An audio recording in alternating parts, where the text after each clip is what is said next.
Welcome to Sports Hangover. I'm Michael Benatar, joined alongside J-Dog. Mike, it's good to see you. What's new in your life? Not much is going on. I did want to talk to you about the Masters a little bit. I wanted to see Wow. what your thoughts were. I didn't watch much.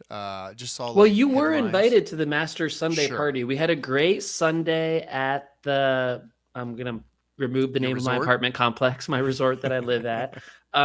We went to the gym early in the morning. We did hot tub. We laid in the That's sun very and we nice. watched the final round of the Masters. I feel like a lot of those things you love, except the last part. Yeah, the Masters not so into.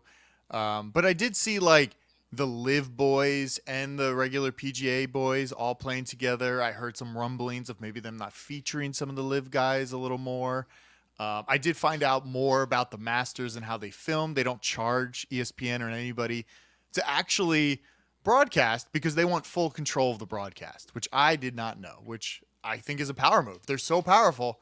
They're like, don't pay us. We just want full control over That's everything. true. They also have 1 year contracts every single year, so they can always bail Oh, on ESPN and CBS anytime they want and do their own thing, interesting. which it's amazing how good like masters.com and their app is. Like they have so many different cameras. You probably weren't locked in on this early last week, No, but they have so no. many feeds, so many featured groups, like the Amen Corner stuff.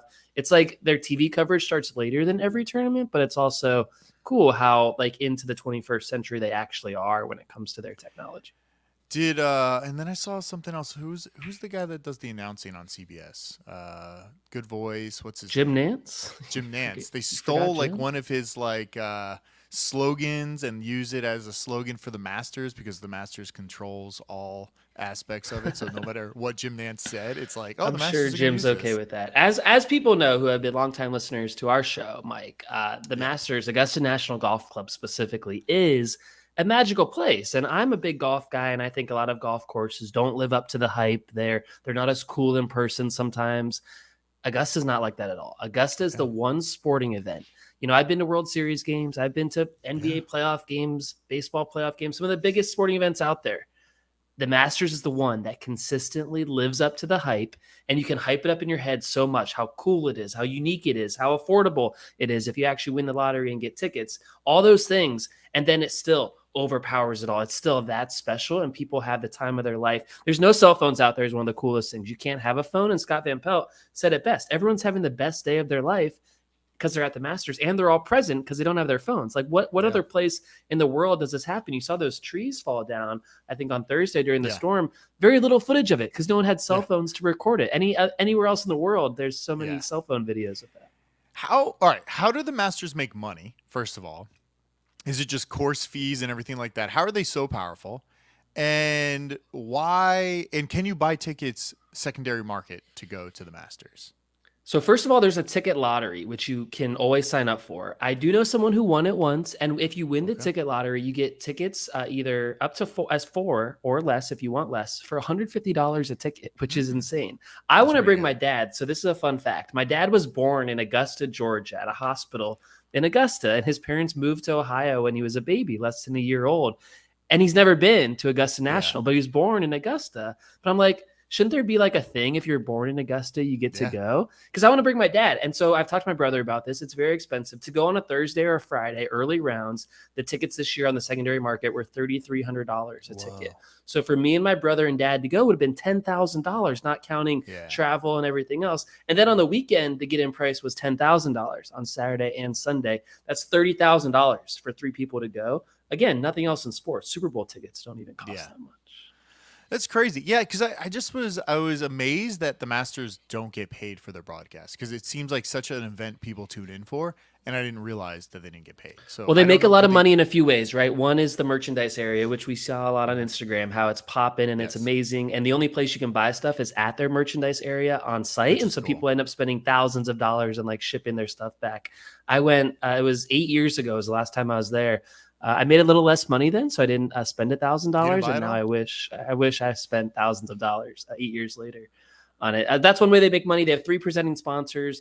It's like IBM, Chevron, maybe someone Yeah. else. and they pay for all the commercial rights, and they're the only ones that have commercials or everything. And then also the members are the ones who pay so much money. The membership fee might be, $50 to $100,000 every year. They have hundreds of members. Damn. There's a lot of money coming in that way. It's such an amazing place. You mentioned the live thing. It was not like super dramatic on Sunday because Jon Rahm had the lead most of the day and played well. Koepka, he's been playing those live events, which are only 3 days. They're not 4 days. And sure enough, on the last day of the Masters, the fourth day, he really sucked and really fell apart. And you can argue if he's playing 4 rounds lately, he may have played better. And then it was Phil, like the 52-year-old who started this whole thing, who burned his legacy by leaving the PGA Tour, who shot an amazing number on Sunday, Mike. He finished at 8 under. He shot like a 65 on Sunday. He fist pumped on the 18th green at Augusta, a place he's won the Masters several times before.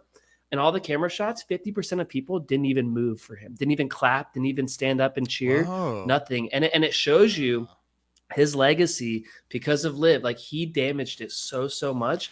It's crazy. Really? And I would have loved like Koepka or Phil to put more pressure on Rahm to actually create like a true live versus PGA Tour situation. It didn't happen. Rahm ran away with it. But is it such a, like, it seems like there's rumblings of the guys kind of wanting to leave a little, like, oh, if I leave, then you have to pay 4 times the amount of money that you put in, right? Or that you got to become a live member, right? So whatever, Koepka got paid $100 million. You have to pay like $400 million. You could also possibly be murdered. Live. That's what the Saudis do, right? Sure. Yeah. Well, those are options. He has options. He doesn't just have to pay the money. He could also get murdered. Chop off his hand or... I just think it's, is it something that it's kind of like a growing pain? Like, do you think it will be something in a few years where it's like, oh yeah, this makes sense to have 2 leagues? And it seems like there's like good guys over there playing. Like there was live players in the running of the top 10 to make it like, oh, well, these are good players. They just are no longer on the PGA Tour. And there's something to be said for that, because I think a lot of people expected they wouldn't play well. None of them will make the cut. They haven't played in real events. And that wasn't true. Like you said, they got like 2nd and 3rd and 6th place. They were right there and they could have won also. No, it's not a necessary growing pain. We don't wish there was 2 tours. I know you do, but not everyone does. I think one of the cool side effects is you see all the best players together only 4 times a year now in the majors. So the majors do feel more special. The ratings on Sunday of the Masters were the biggest in like 10 or 12 years. And like linear ratings we don't see that anymore with sports ratings, the biggest in 10 or 12 years. You never hear of that. You hear of all-time lows of everything going down. And so for that to happen with golf, and I think with the majors, it bodes well for the future majors. We have 3 more this year. All right, I want to continue on a lot of sports money talk here because we didn't talk about it. We mentioned it. We had a nice Passover dinner last week, having a little Passover dinner. We were talking, and I brought it up, the UFC, the WWE merger with Endeavor.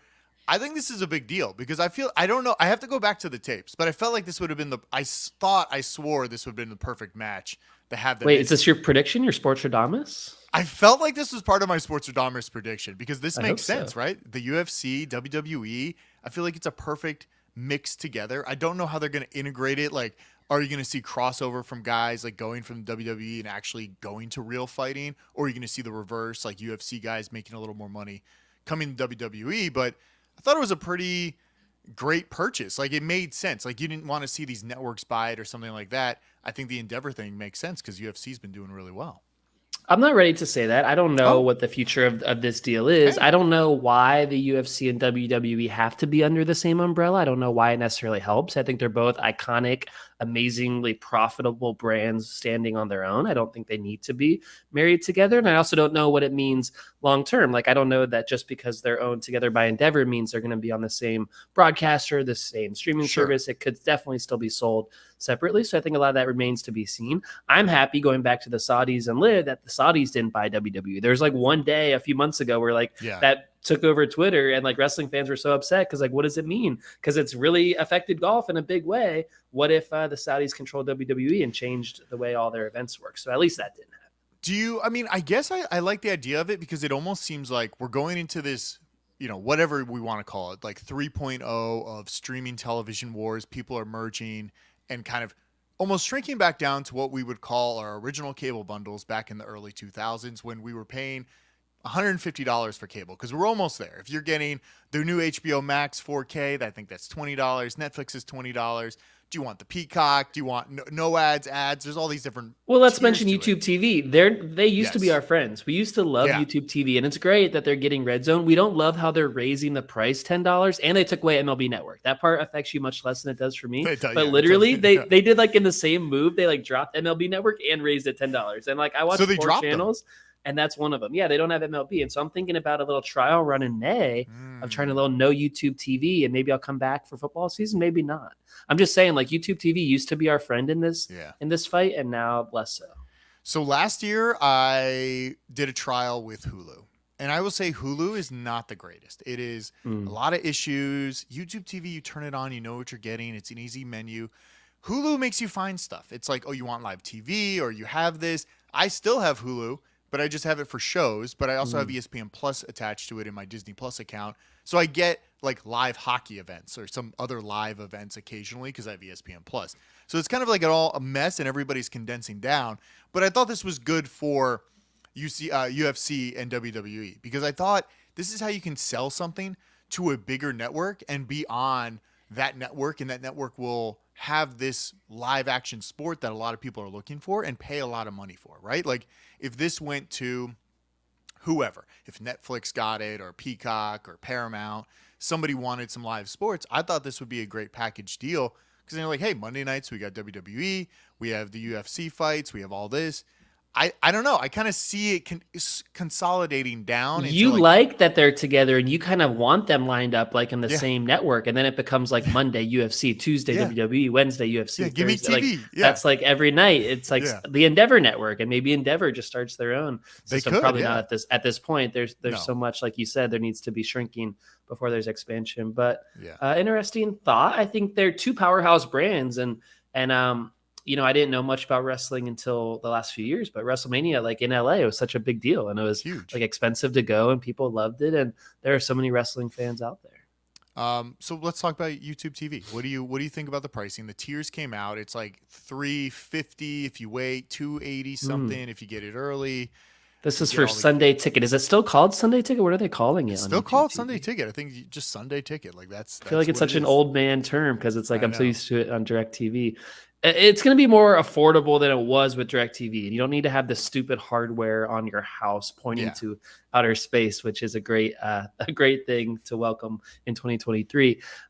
It's still very expensive. I'd have to do the math. It's like $350, I think, if you do it this summer. So like $350 divided by 18 will get you your number per Sunday. And then is it worth it, right? Because it's not like a playoff thing. I think one of the cool features, and we saw it during March Madness, I was telling you about it in our pre-show call, is the multi-view. The multi-view where you can pick your 4 games, very easy to bounce around and pick your audio, like if one team is driving, or you have a bet on something, or you have a fantasy situation. So I think there's a lot of good things to come with it. I still think it's kind of expensive. Like $350 divided by 18, it's $20 per Sunday. Doesn't sound like much, but not bad.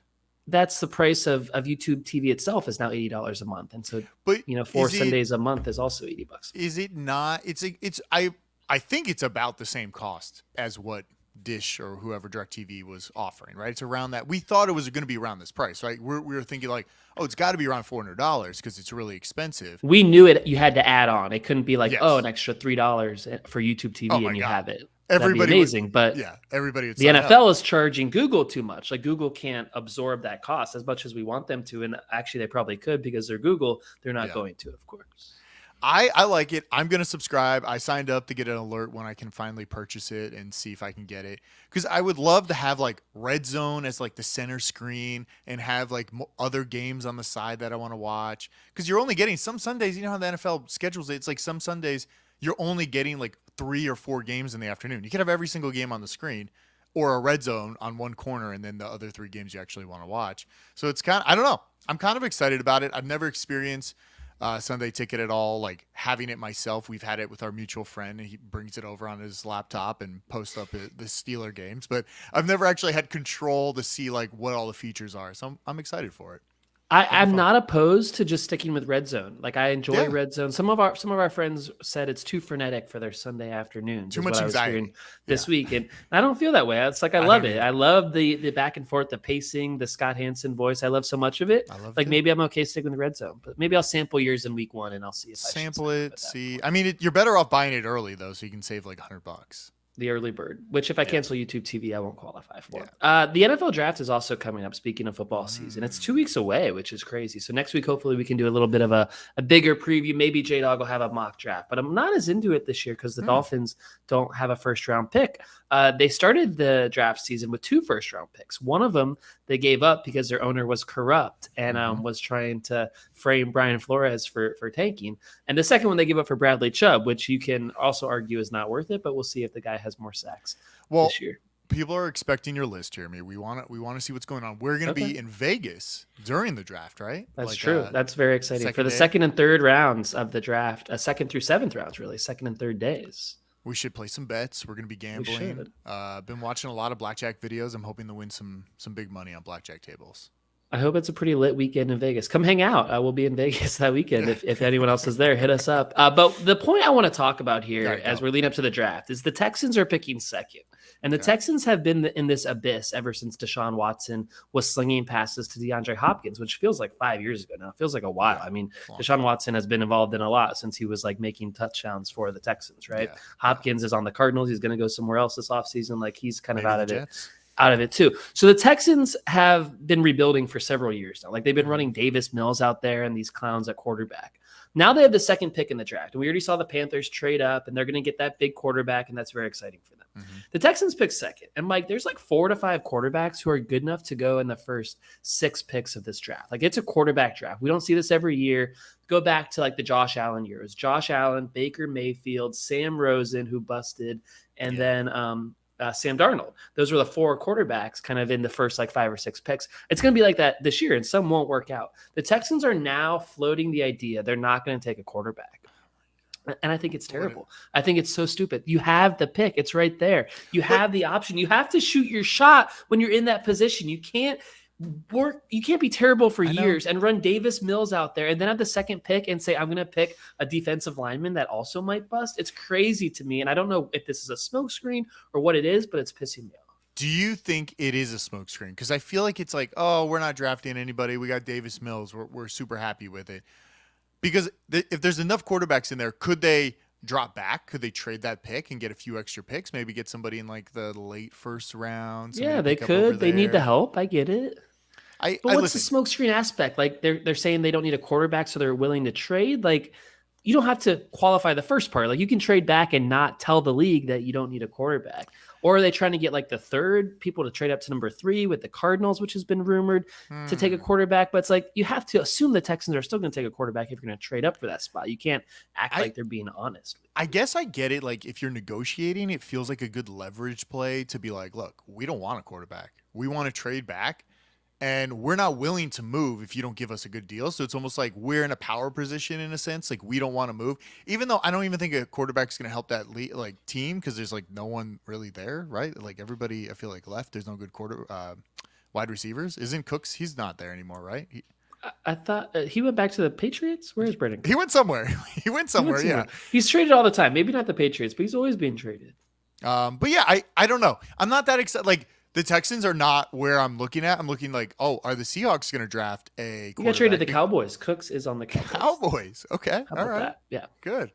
I just feel like there's other teams that are in a position that could actually win, and I don't think it really matters too much to the Texans if they get a quarterback because this could be one of the busts. It's like the chosen Rosen. He was talking shit and saying they should have picked me first, and we haven't seen him play another down in the last 4 years, 5 years. I don't even know. Turns out his temperament was not great for the NFL. Didn't really communicate well with others, which is a problem at the quarterback position. What I would say about the Texans, just to finish that, is it's okay to get the quarterback position wrong in the draft, but you have to shoot your shot when you're there because it's so rare to have a shot at a top young college quarterback. And we've seen teams be desperate for how many years? How long has it been since the Commanders have had a quarterback? Since Kirk Cousins was there, right? These teams I don't know if Kirk Cousins was like a guy we can say he was like elite. Exactly. Right? So go back even further. Can you even Joe Theismann? Was he the last elite quarterback for Washington? I mean, could we say Alex Smith? I mean, he wasn't drafted there, right? So it's like Alex Smith was like decent. He wasn't the best. But that's really the purgatory you're in, right? When you don't draft one. And so when you have this situation, you have to take advantage of it. And it's okay if it doesn't work out. Just move on earlier than normally you would after a year or two. It's okay. But you have to take your shot versus like an offensive tackle or a defensive lineman. Those are a dime a dozen, and those could bust too. I would be so Everybody mad if could I was a bust. Texans fan and they don't take a quarterback. I would be. So I think their best move is they trade back. They get somebody in the late first round. They give it to somebody else. They get more picks. They need help. That's what they need. They need help. They also need a quarterback, Mike. Like which they need help I and a know. quarterback. I know. What else do we have? Do you want to talk? We got some comments over some of our YouTube videos. We chopped up last week's episode or the week before episode to little segments. People were heated. People were heated. Mean tweets. Let's read them. People were heated over which one was it? Was it the Rodgers one? I think it was a Rodgers one. Some people agreed. Somebody said Rodgers is Packers daddy. They will pay all the money for that for a backup. I don't know what that really means. Rodgers is Packers daddy, so he controls the Packers. Yeah, I think that's what he's saying. Then somebody else went into like a very, very long, just something about a Dolphins fan. He's like, not a single thing the Dolphins fan That's me. said was based in reality, all on narrative that he created. He's basically saying you're insane. It's a very long. We can stop there. I mean, that's accurate on a lot of levels. We don't have to limit that to my Jets takes, really. I love that people get so heated that they write all this stuff because it's wild. It's just wild that they took the time to write it. You're That's right. what We blows my recorded mind. that a few weeks ago. You can go down and listen to the show right below this that you're listening to hear my take on Aaron Rodgers and why it's such a bad situation for the Jets and how they're really ruining their franchise as they wait for him. And Mike, that was like 3 weeks ago. That was like before Easter and everything. And where's Aaron Rodgers? He's still on the Packers. The Jets still don't have him. We are now heading toward the draft. Like, are the Jets going to use these draft picks and then try to get Rodgers? What if the Packers are like, well, you use those draft picks. We don't want those guys. We don't want to wait for the next year. You're never going to have them. Like, Zach Wilson is sitting in the background, and there's like a non-zero chance Zach Wilson's going to start the year for the Jets after all of this. And he's going to throw to Alan Lazard because they guaranteed him $44 million because they thought Rodgers was coming. It's such a debacle. I love it. I'm doubling down on it. And any of you people who are mad about it, hit us up and we'll read your comments live on the show. What else? Oh, can we talk NBA real quick? Because I thought this was super interesting too. There's like a lot. I actually watched NBA this week. I watched the end of that Lakers comeback against the T-Wolves, and then it went to overtime. Anthony Davis made a boneheaded talk about not based in reality. He fouled a dude shooting a three when they were up 3 with a second left, and it went to overtime, and the Lakers still won. They have no chance in the playoffs. I feel like LeBron is so out of condition because he hasn't been playing as much. The Lakers are old. It's like a superstar team. They have no chance, but I was watching a little bit. Yeah, I wanted to try to watch a little playoffs. I got hockey playoffs are about to start, NBA playoffs are about to start. It's exciting. I'm going to try to really tune into it all. But I wanted to say the NBA players, they just voted. I don't know if this actually went in, but first they're removing marijuana from the NBA like drug testing list, and then they're also letting the NBA players invest and promote sport betting companies, which I find kind of interesting. Wait, invest and promote, but cannot bet on games, but can... No, but this is going to lead to a dicey little gray area because I don't know how you invest. I mean, listen, you can invest, you can promote in it. Everybody, I feel like, knows the lines. They know, like, oh, you got to hit this, you got to hit that. I don't know how it's not leaking into the locker rooms or like, hey, LeBron, tonight you got to get like 10 rebounds and you got to do all this and like people are going to win a lot of money. Like, it's got to be in the back of their heads a little bit, right? Like, even for you and me, like if we were there, you're following kind of like what you would be following if you were a famous person, right? So you're kind of like looking at the line. And how can you not even see it? You turn on ESPN, it's just like scrolling screens now of like odds and point difference and all this stuff. We've come a long way. It used to be so top secret. You'd have to go seek it out on the internet. And now it's like everywhere, which is great.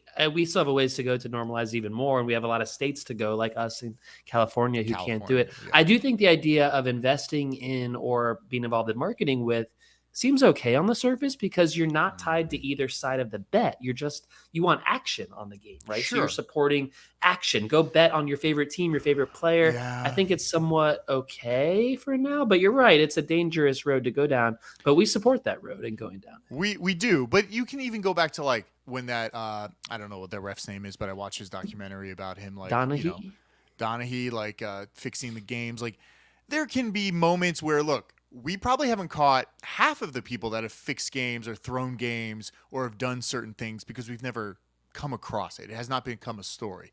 I'm sure it's out there, especially for guys that are like kind of like falling off the league. They're about to get out. Like, why not bet on the game? Or why not have your buddy like, hey, I'm not gonna make any shots tonight. So just make sure you hit the under and you win a lot of money. Like little stuff like that. Like if you were friends, like our boy Marvin Jones, friend of the show, came on 10 Right. years ago when he first entered the NFL.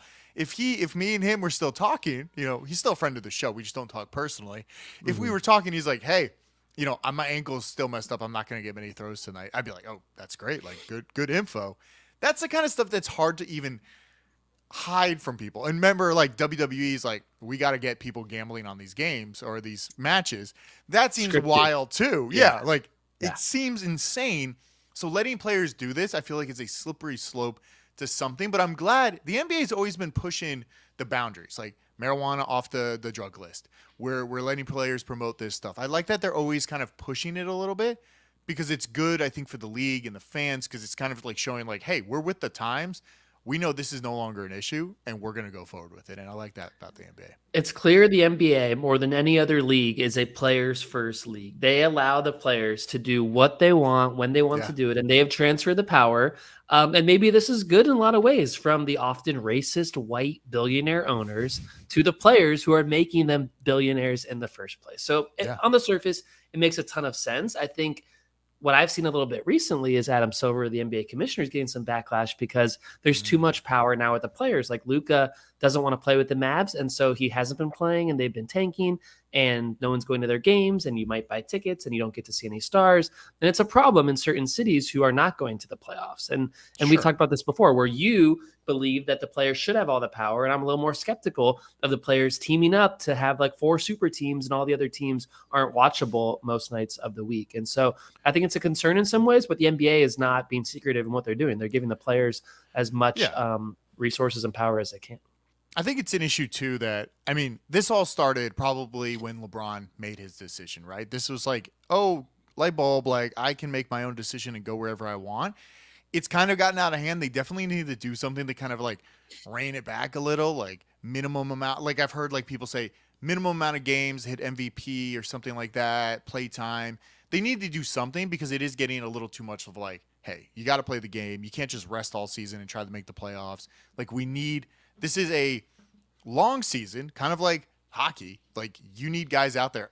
Hockey players play a lot of hockey. They don't take many time off. They probably play almost the whole season.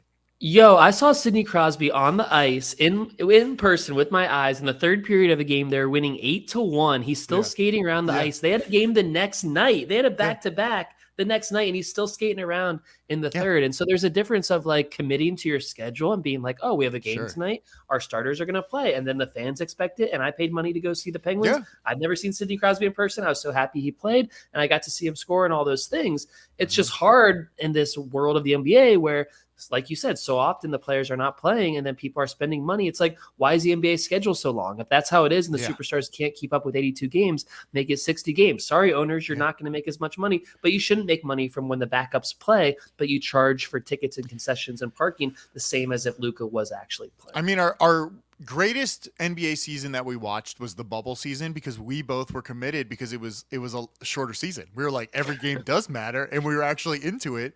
And that was the time, and that was also when we didn't have sports for what, like 4 months. There's nothing Yeah. that happened, right? That was We kind of loved it weird. when it came back. I'll say this about the Yeah. bubble season. I'll never forget it. There's like one king suite at the Grand Floridian where they were staying, and LeBron got to stay Yeah. in it, and the Lakers won. So it's like if Giannis got the king suite, what if he was better rested for that NBA playoff run, Yeah. and they would have beat the Lakers? I don't think it's fair. I'm not giving the Lakers credit for that one. One other thing, NFL owners are voting to allow sportsbook in stadiums, but that's also kind of crazy because why not just let it like digitally on your phone? But I guess they're gonna have actual sports books. I don't know how they're obviously not doing it in like Florida or California or these other states, but like be kind of cool in Colorado or Jersey to have these things in the stadiums and go up there and bet on the game. Like how fun is that? This is just free money for not only the stadium but the sports books because drunk fans are the easiest ones to steal money from, like our mutual Totally, friend. totally Like, agree. Especially live betting. I know they want to improve like the latency of all these games. So as live betting is coming, we read an article recently about how that needs to improve. Like on YouTube TV, often you're like 60 seconds behind yeah, it's the live not- game action. So like, how could you realistically live bet the Super Bowl if you're watching on YouTube TV and Wait. it happened a minute ago? Like that's That's the advantage to the sports books. They want you to have the latency so you don't see what's coming. You're kind of like betting ahead of time because I think the sports books, I'm for sure, they got to have people in the stadiums like Yeah. putting these numbers out to people. Or like, a better feed, like a clean feed that's coming Yeah, directly to there's gotta them, be like something. no lag at all. Yeah. You're totally right. I think the overarching theme here is in every sport, in every way, the owners are looking for more money. They're never rich enough, which Sure. is like something we know about our rich friends. Like they're never rich enough, which I totally understand as I climb toward their level.